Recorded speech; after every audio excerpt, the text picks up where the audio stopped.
Sahabat setia Gowori yang dikasih Tuhan, Shalom. Hari ini adalah Selasa 22 April 2025, Selasa dalam Oktav Paskah. Kita akan bersama-sama merenungkan firman Tuhan hari ini yang diambil dari Injil Yohanes 20 ayat 11 sampai dengan 18. Mari kita siapkan hati kita. Haleluya, haleluya, haleluya. Inilah hari yang dijadikan Tuhan. Marilah kita bersorak-sorai dan bersuka cita karenanya. Haleluya, haleluya, haleluya. Tuhan bersamamu dan bersama rohmu. Inilah Injil suci menurut Yohanes, dimuliakanlah Tuhan. Setelah makam Yesus kedapatan kosong, maka Maria Magdalena berdiri dekat kubur dan menangis.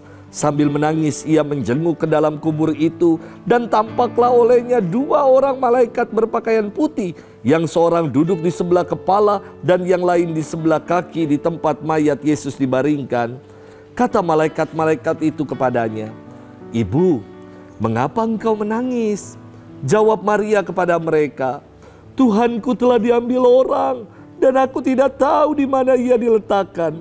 Sesudah berkata demikian, ia menoleh ke belakang dan melihat Yesus berdiri di situ.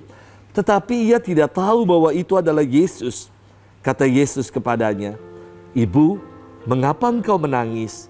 Siapakah yang engkau cari?" Maria menyangka orang itu adalah penunggu taman.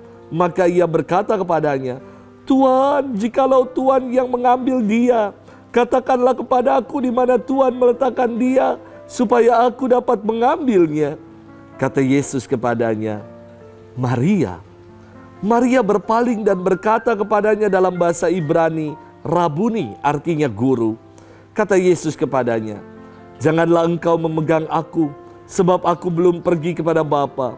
Tetapi pergilah kepada saudara-saudaraku dan katakanlah kepada mereka, bahwa sekarang aku akan pergi kepada Bapakku dan Bapamu, kepada Allahku dan Allahmu." Maria Magdalena pergi dan berkata kepada murid-murid, "Aku telah melihat Tuhan," dan juga bahwa Tuhanlah yang mengatakan hal-hal itu kepadanya. Demikianlah sabda Tuhan. Terpujilah Kristus. Sahabat setia Gowori yang dikasih Tuhan, Shalom. Saya pernah membaca kisah inspiratif dari seorang penemu lampu pijar bernama Thomas Alva Edison.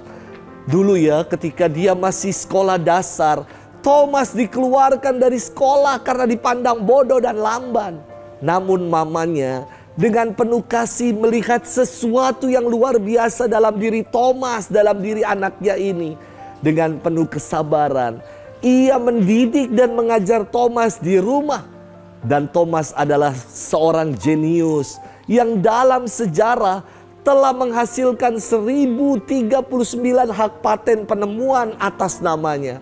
Saya ingin mengajak kita bermenung akan makna memandang dengan kasih, sebagaimana yang dibuat oleh ibu dari Thomas Alva Edison. Sahabat setia Gowori yang dikasih Tuhan, firman Tuhan hari ini berkisah tentang Maria Magdalena yang sedih karena mengira jenazah Yesus dicuri. Kesedihannya membuat ia tidak mampu untuk mengenali Tuhan yang menampakkan diri kepadanya. Yesus berkata kepadanya, "Ibu, mengapa engkau menangis? Siapakah yang kau cari?" Maria Magdalena mengira Yesus yang berbicara kepadanya sebagai penunggu taman. Maka ia bertanya kepadanya, "Tuhan, jikalau Tuhan yang mengambil dia, katakanlah kepada aku di mana Tuhan meletakkan dia, supaya aku dapat mengambilnya." Yesus memandang Maria Magdalena dengan penuh kasih dan berkata, "Maria." Dan selaput yang menghalangi mata Maria Magdalena gugur. Kini ia melihat Yesus yang bangkit dengan mengatakan, "Rabuni." Yang tadinya mata Maria Magdalena rabun, kini ia berkata Rabuni, yang artinya guru. Maria Magdalena kini dapat memandang Yesus dengan penuh kasih, sehingga ia menjadi saksi kebangkitan pertama dan mengatakan bahwa aku telah melihat Tuhan.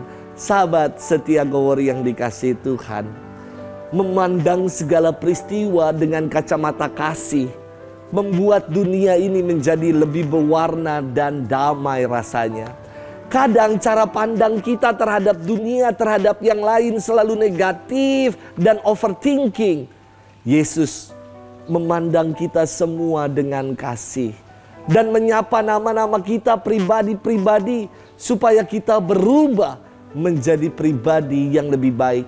Pribadi yang melek, jangan lagi rabun, tetapi pribadi yang mampu melihat segala karya baik Tuhan, mengalami karya baik Tuhan dalam hidup, dan kita tiada henti bersyukur atas segala kebaikan yang telah kita alami dan rasakan.